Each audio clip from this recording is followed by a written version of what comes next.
like talks. So all the speakers are here. Our keynote of this session is here, and I want to make sure Dr. Chen is here, and Dr. Zhao Hongtao, and also Dr. Yang Men-Shu. All the speakers are here in this room, right? How about the third speaker? You are the Yang? No, the Chen. Chen, okay. So, how about Dr. Zhao Hongtao? Not here. So we have to cancel. That means we have to cancel the third presentation. Am I right? My understanding is right? The third speaker. How about the fourth speaker? Dr. Yang? Also not here. Maybe we have to cancel the third presentation of this morning session. That means we have more time for each talk. So we can allow you to speak for 30 minutes. So first speaker of this session is Dr. Kuleshov from National Climate Center, Australia Bureau of Meteorology. Let's welcome Dr. Kuleshov to give talk. Dr. Kuleshov, could you please introduce yourself and also introduce the title of your presentation? Let's welcome Dr. Kuleshov. Thank you for attending our session. And our first presentation today is my talk, which is titled Advancing Climate Studies in the Australasian region using space and ground-based GPS technology. And in this presentation, I will give a brief overview of recent progress.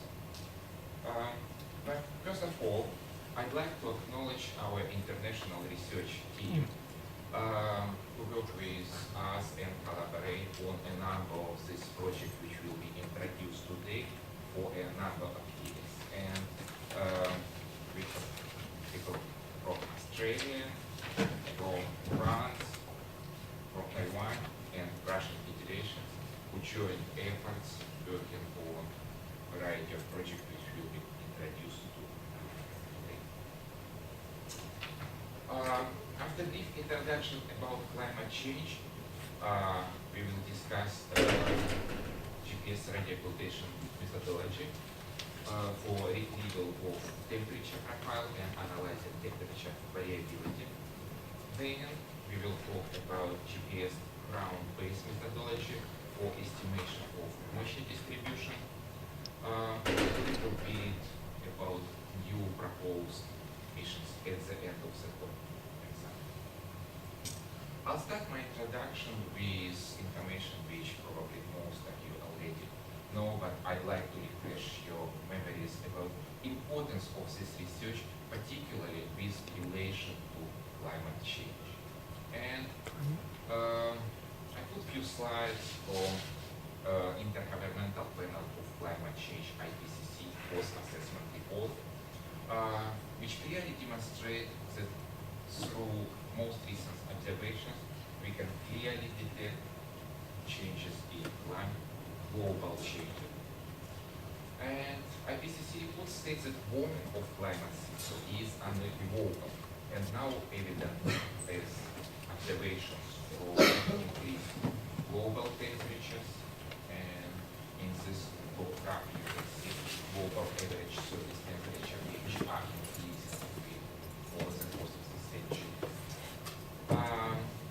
With increase in global sea level and widespread melting of snow in the northern hemisphere. If you will look closely at temperature change, how they are manifested, first of all, please note that the temperature trend is accelerated. If over the 100 years it was about 0.7 degrees, then in recent decade, warming is more rapid. And also important part to understand that it's not only warming over the surface, but it through the entire depth of troposphere. So these are two key messages about general warming as far as temperature is concerned. It is surface and it is also troposphere. And in this sense,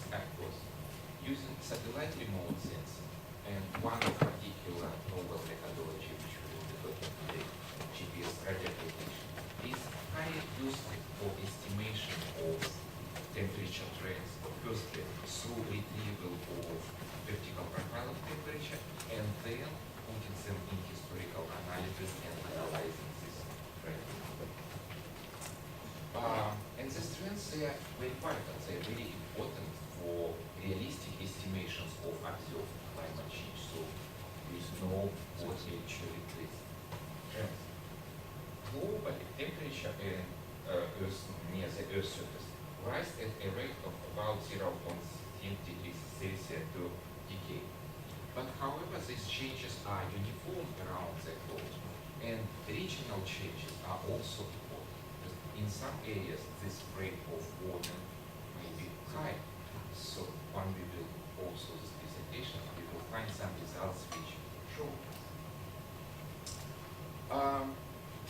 In meteorology, to estimate or to measure atmospheric characteristics, we use radio zones, and launching radio zones, we can measure atmospheric profile of temperature, pressure, humidity, and wind. And these observations, which we call conventional meteorological observations, are conducted by meteorological services of many countries around the world for decades. So this is really great because we have long-term data which we can analyze. However, there are some also disadvantages of radio zones. Sometimes accuracy is not so high, and that is why new methodology is essential to develop, particularly GPS radio application methodology, which is novel technique emerging satellite remote system. It's useful for deriving atmospheric temperature, pressure, and motion. Taiwan is one of the leading countries in developing GPS radio application methodology and technology.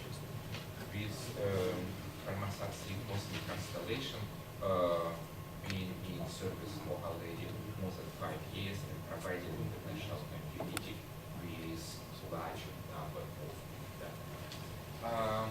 Very briefly, GPS application use GPS signal which are transmitted through the atmosphere and received by low Earth orbit satellite, and then after process we can derive vertical characteristics of the atmosphere.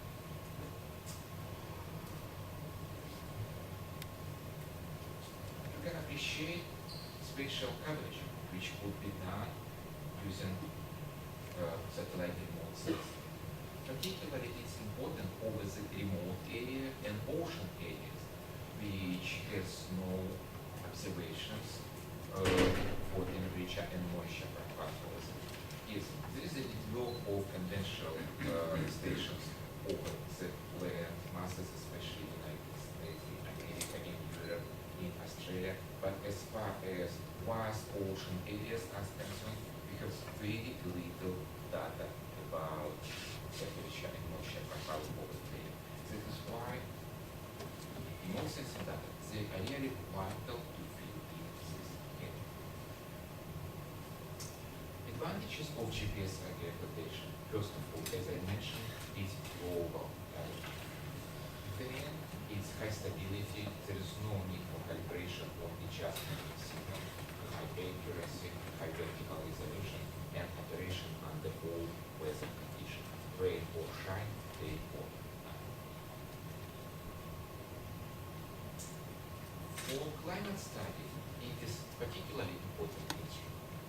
Meteorological and climate-related applications, they help us to improve forecast accuracy of numerical weather prediction, analyze position, height, and shape of tropopause on a global and regional scale, analyze global distribution of gravity wave energy, study important phenomena like, for example, El Niño Southern Oscillation phenomena, which covers climate on this planet, and investigate global water vapor distribution, and much more. So, in the first part of presenting results, I will be focused on comparing GPS radio occultation data and remote sensing data over the oceans. And once again, it's not surprising that my choice is over the ocean, as I said, because really little data sets. So enlarging this data with with remote sensing data sets, of course, is highly beneficial for our. This slide gives you example of distribution of upper air stations, so stations where we launch radio zones and perform measurements of atmospheric characteristics over the continent of Australia, and few surrounding islands, and also 3 stations in Antarctica. So this map confirms what I said to you right now. Is we have some observations over the continent area, but virtually nothing here. In one of the case study, we look at comparison between allocated radio zone and GPS radio occultation profile. It's important to verify that these two methodologies, conventional methodology and new remote sensing methodology, that give us similar results or similar accuracy. And these comparisons demonstrate us the new remote sensing GPS radio occultation is consistent with what we obtained as profiles with radios and that. Taking one step further, using radios and data obtained from island station Australia, we can derive temperature profiles over the sun time period. But if we will look at the same profile derived from GPS radio occultation, you will see much finer structure because of improved spatial resolution, and of course it describes characteristics of atmosphere is much finer. So once again, you can see how it's derived from radios on data and from GPS radio occultation. So it's clear advantage of remote sensing methodology with better coverage. And if you will compare difference between those two instruments, well, you will find that results are not identical, but still it's pretty cool corresponding between them in the mid-hemisphere. Then next step, after we convinced that these two methodologies are comparable and provide good accuracy results, it's logical to move to the next stage and analyze some atmospheric trends over different regions. And in this case, our choice was Antarctica. The reason for that is following. When you derive atmospheric temperature profile using GPS radio occultation, important contributor to accuracy is moisture. With high moisture content, GPS radio occultation provides less accurate temperature estimate. Over the Antarctic area where atmosphere is very dry, cold and dry, you may expect the highest accuracy of retrieval of temperature. So it's a good case study to demonstrate usefulness and potential applicability of this new methodology. Firstly, it's a map of the Antarctic with number of radios and station located here, which we use for our analysis of long-term temperature over the 50 years. And this plot indicates you that there is a quite uniform warming in the entire troposphere as derived from radios and data over the past few decades. And then significant cooling in the lower stratosphere. This result is very interesting because it's what climate model tell us about climate change and changing over the depth of atmosphere and temperature distribution. It's confirmation that we observe tropospheric warming. You may remember in one of the first slides I indicated warming on the surface and through the depth of the atmosphere. But it also, climate models also tell us that it is a consequences of this warming. We also observe significant cooling in the lower stratosphere. So, and this lower stratospheric cooling in spring summertime, it's pretty significant. It's up to minus 1.9 degrees Celsius per decade. While tropospheric warming is all seasonal and it's uniform through with a rate of about 0.2 degrees Celsius per decade.